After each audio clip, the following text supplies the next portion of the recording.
Nora stared out the window into the street, chewing her bottom lip. She was used to problems of all sorts, besides the usual domestic wrinkles.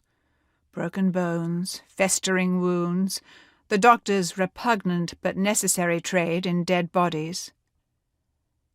But she didn't know how to deal with Dr. Gibson, and what he would think of her role in the house. Hadn't Dr. Croft considered that? No, he was careless. He wouldn't think of her or how he was wounding her by shunting her aside. She pictured Dr. Gibson inspecting her specimens and tools in the surgical theatre, and flinched. Surely once she explained. Dr. Croft was often distracted by sudden enthusiasms that were just as quickly forgotten. She'd speak to him and explain why this Gibson fellow couldn't stay. It wasn't her habit to correct the doctor, but she and Mrs. Phipps had ways of governing him.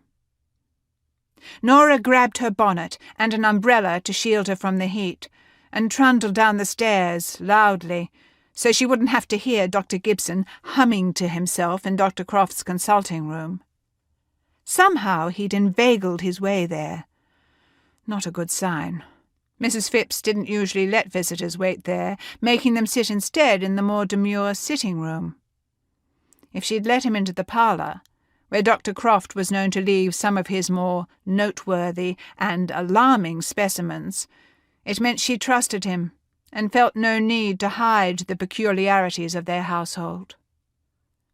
Nora relaxed her compressed mouth, schooling her face to untroubled blandness as she hurried down the street.